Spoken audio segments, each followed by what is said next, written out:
Hi, I'm Lisa Hayden with Channel 6 Central Kentucky TV, focus on Washington County. And today, our guest is Alan Chesser. Alan Cooper. Alan Cooper. I knew that. Alan Cooper with the Camp Calvary. Our incorporated name is Calvary Christian Assembly, but it's just Camp Calvary. Okay, Camp Calvary. And we're excited to be here, Alan. This is a wonderful camp. And today I understand there's like 75 kids here. Second and third graders. Second and third graders from several counties. Right. And who are going home today. Right. They've been here 3 nights. They came in Sunday, they leave this afternoon, and then I've got kindergarten and first graders that come in tomorrow. Okay. So I know this is a residential camp. I mean, they stay. Right. There's a dorm here we were just in, and it just looks like it's a lot of fun. Yeah. My wife and I both came to camp here back in the 60s when we were little kids, so it's certainly our home camp. So. Yeah. Well, I didn't realize it had been around so long. Since incorporated in March of 1960. Okay.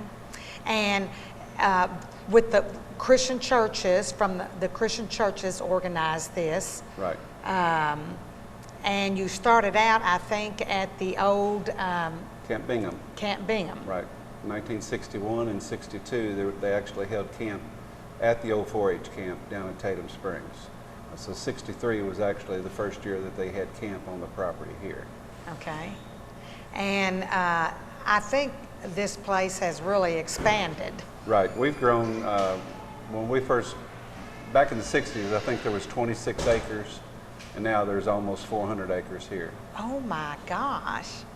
And so right now you have this 75 kids from like Anderson County, Franklin County, Woodford County, Mercer County, Boyle County, Shelby County. There's even some kids here this week from Russell Springs, I believe.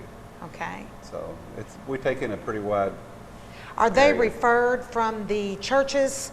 The member churches, the independent Christian churches actually own the camp. Camp's a corporation, and but we're open to. We've got 3 or 4 Baptist churches that send their kids to camp here.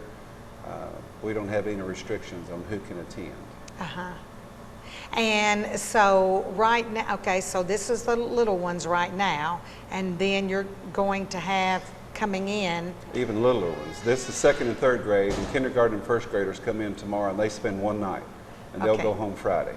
Okay. And then next Sunday, our 4th and 5th graders will come in. That's our Junior 2 week. We've already had one of those events this year. So Junior 2 will start on Sunday, and they'll stay they'll leave on Friday. So now what do they do when they're here? Different age groups do different things. There's just a lot of different activities. The group out here is playing 9 square right now. There's 4 square, basketball. There's a lot of water games that they do. We have a water slide. And then of course it's the church camp. And so we do lessons primarily in the morning. In the evenings there will be a Vespers program, and then late at night there will be a campfire program. But there's a lot of other activities besides that as well. There's around 8 or 9 miles of hiking trails, and not all of the kids participate in that. Primarily our wilderness camps will use our trails throughout the week as well. We had 8 weeks of wilderness camp last year. 2 of those were horse camp, and then we do a primitive camp as well, where they actually stay in teepees, and it's back on another piece of property. Well, it's on the same piece of property, but different location here on the camp. And you said something about there's a place where they stay in cabins too? Yes, that's our wilderness camp. Okay. We've got 8 cabins, a kitchen area, and a dining hall area, and outdoor classrooms at our wilderness camp. And what age group attends that? Anywhere from 5th grade through high school. We do a boys only field and stream week, where they concentrate on outdoor activities, archery and 22 and shoot trap. and then there's a girls-only wilderness camp, and then we start with the fifth graders, and we'll have wilderness 1, 2, and 3 all the way up through high school age. And so they're probably doing some activities that they're not accustomed to Right, out in right. the country. Right. So do they have, you have fishing? Some of the weeks we'll fish. We've got a small pond, lake here we keep stocked with catfish, and during several of those weeks they'll catch fish and they'll eat those fish during the week of camp. So Oh, learn how to clean them and Yeah. everything? some of them do. So that's probably pretty unique for some of these kids. Right. Yeah, then there's no electricity at our wilderness camp or our primitive camp. But we do have, we did build new bathhouses at our wilderness camp this past year. And so we actually have city water hooked up back there now, which makes it a lot nicer, and where we have gas hot water heaters, and that's something we've never had before. Okay. So So they really did rough it. Right, it was pretty rough, but it's still roughing it, but with no electricity, no air conditioning, but we have open air cabins, and the kids just seem to really enjoy that. Yeah, yeah. Well, yeah, I mean, that would be quite different for, Right, and probably give you an appreciation of the land and the outdoors and anymore, because they're mostly inside Right. at home. well, you get to hear all the night sounds that most of these kids are not used to, is Right. the crickets and the coyotes and all that stuff that you get to hear at nighttime, so Yeah. it's a different experience for most of them. And so, and you incorporate that with religious Our studies. Bible studies and So a Bibles. lot of memory work. Most of the scripture that I know today is memory work that I learned at camp back in the 60s. So it is, like I said, it is a Bible camp, a church camp, and that's our primary focus is upon spiritual. The motto of the camp has always been in the hills of old Kentucky where spiritual values are stressed. And the past 10 years we've had 605 kids who have accepted Christ while they were here during the week of camp. So again, that is our primary focus. And do they, I mean, I suppose you have church services or? Oh yeah, our Vespers program, our worship Okay. service, and then our Okay. campfire program is usually based around a theme for that week of camp, and Such as? just different weeks have different themes, you know. I'm drawing a blank on a particular one. Well, but just- well, I see your signs, for example, like we will remember to be humble. Or is it something, you know? And then that's specific to this age group. Talking about, you know, who do we serve? We serve a God who's in charge, and it's just different themes for different weeks. So Yes, I like the signs. We will bring others peace. they're everywhere. We will always tell the truth. We know God will take care of us. Just and again, you have to be approach different age groups in different ways. Right, right, So. right. And so now, do you have music? Yes. We have some groups that will bring a band in. Last week we had a senior week of camp for high school age kids, and the theme was Death to Selfie. And it's about a world where everybody takes selfies of themselves, but we die to ourselves and live for Christ, you know, and that was their theme for the week. And Well, that's pretty pertinent to these teenagers, Right. and taking selfies. well, it's the world that So we live in today. it's the word, yeah. Yeah. So it sounds like you apply a lot of everyday living to the circumstances that young people live in. You have to try to reach them where they're at. Right. And we understand that we live in a changing world, and we have to be able to adapt to the things that we have to give a kid a reason to come here. We have to be willing to make changes, and can't always do things the way that you did them years ago.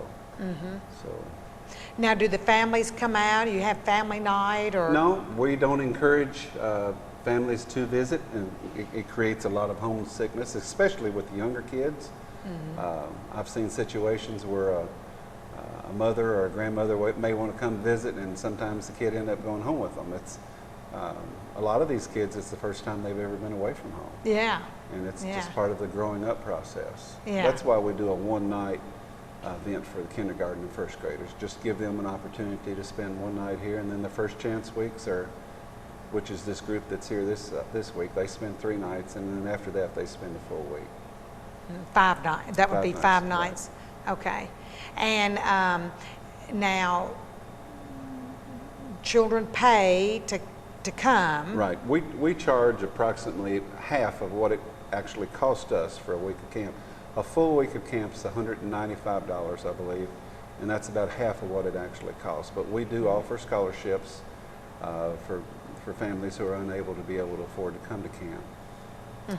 We operate primarily off of contributions, and last year I think there was 243 kids that came to camp through our scholarship program.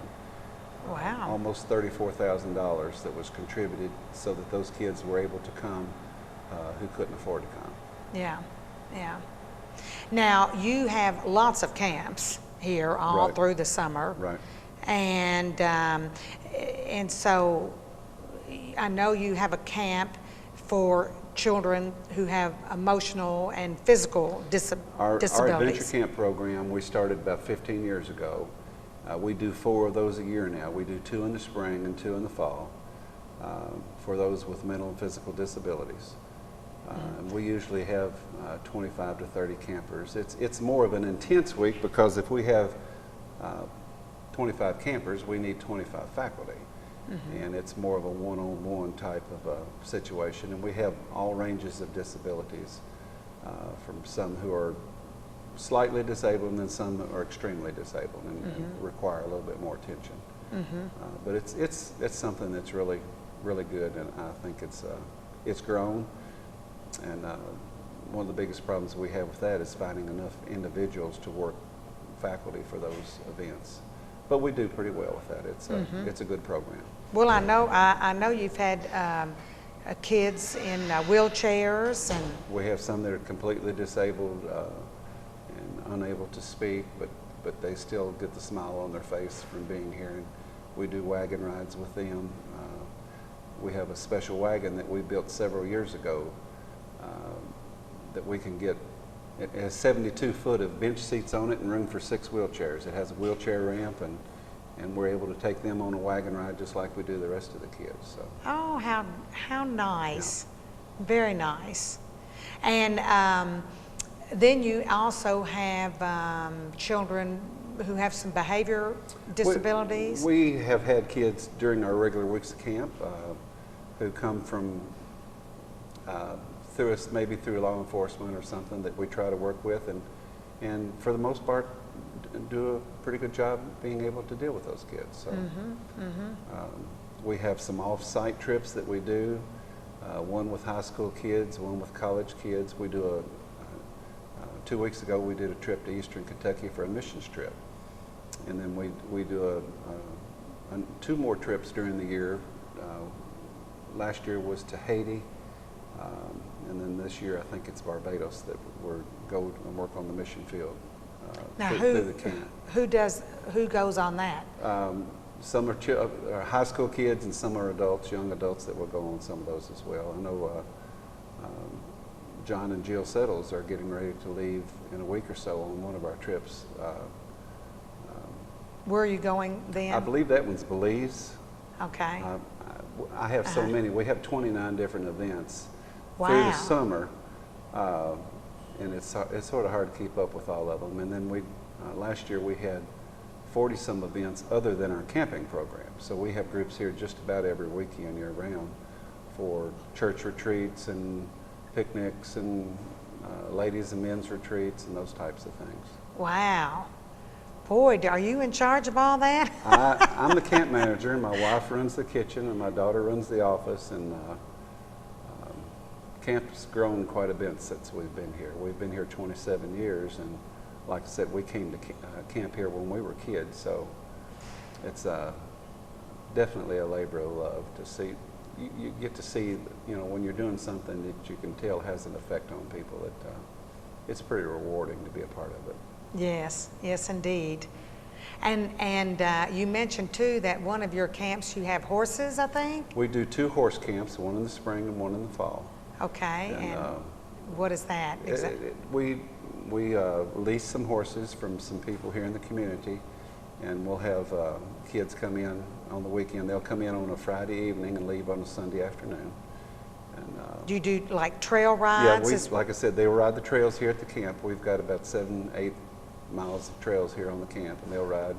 And then it's a Bible camp, so we do our lessons and stuff are based around the responsibility of taking care of horses and the responsibility that we have living in the world that we live in today. So it makes a good tool to be able to reach a group of kids that maybe you couldn't reach through your regular camping program. So it sounds like you also incorporate like taking care of the land and what God We is. have some of our weeks at camp will do work projects. Our primitive camp a couple of weeks ago, they built picnic tables during the week as a project that we can use here on the campgrounds. Last year they built benches to use in our new bathhouses that we built. A lot of the groups will do a work project out on the trails, cleaning the trails and giving the kids a little bit of ownership in the things that we do. We have work groups that come in during the spring and help us get camp ready. And those are from a lot of our churches and bring a lot of our the youth from those churches in to participate in that. Well, that sounds rewarding too for the young people and gives them ownership and the facility. I think that's fabulous. Well, they're churches that financially support the camp, actually own the camp. Right. So the camp does belong to them. Okay. And so that's one of the things that we try to instill in them, that this is their camp. Yeah. So. Yeah.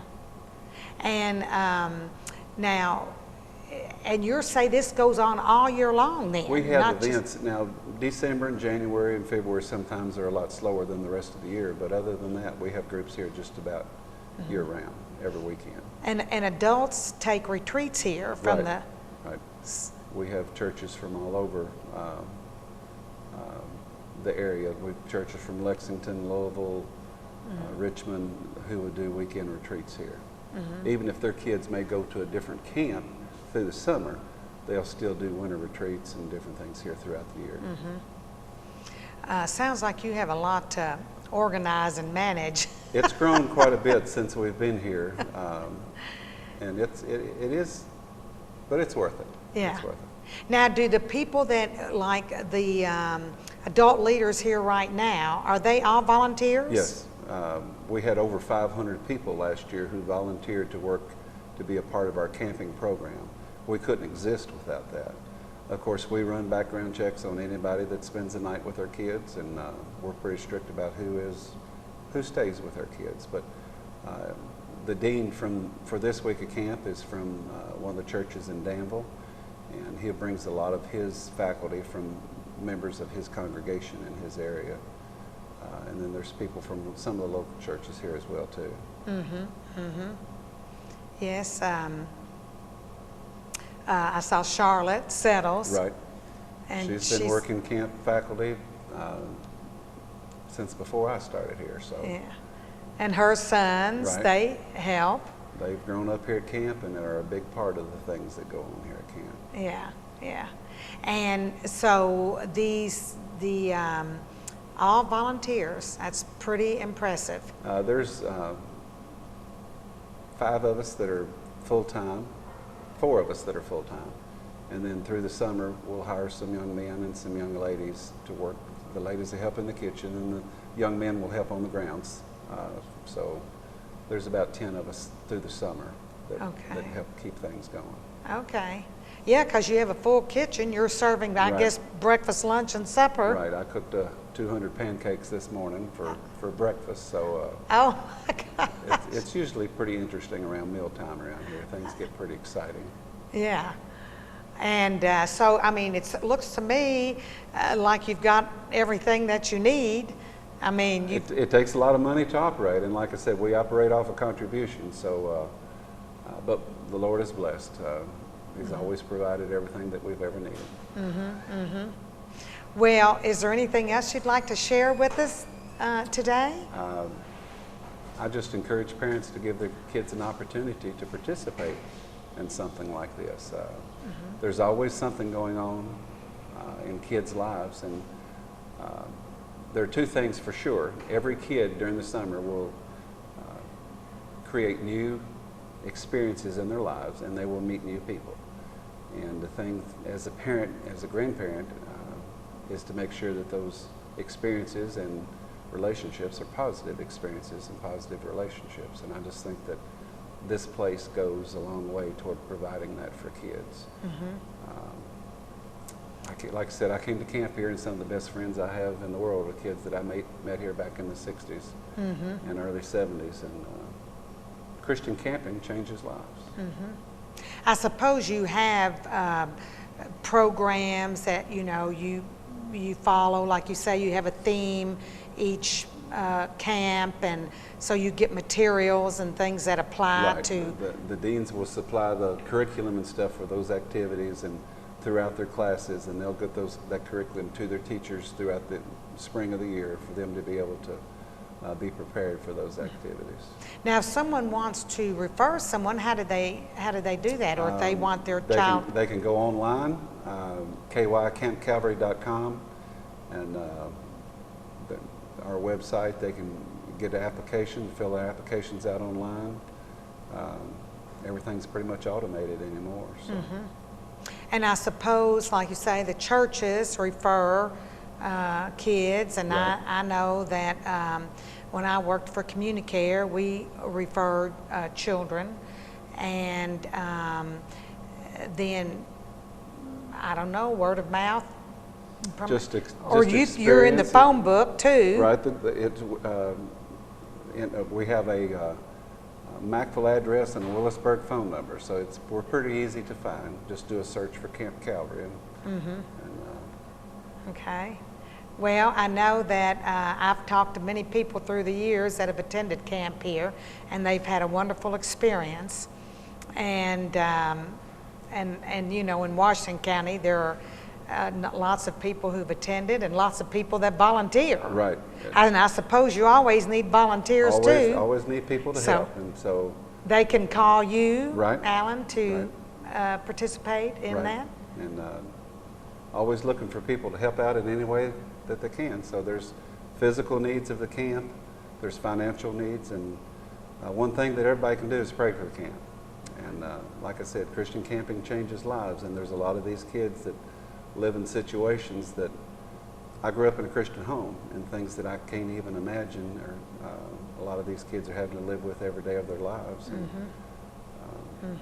we really see some sad things, but this is a good positive experience for a kid during the summer. Yeah, I'd say so. And well, I want to thank you, Alan, very much for allowing us to come out and see the kids, and everything just looks fantastic. And Thank you. I'm hoping that things continue. Thank you very much.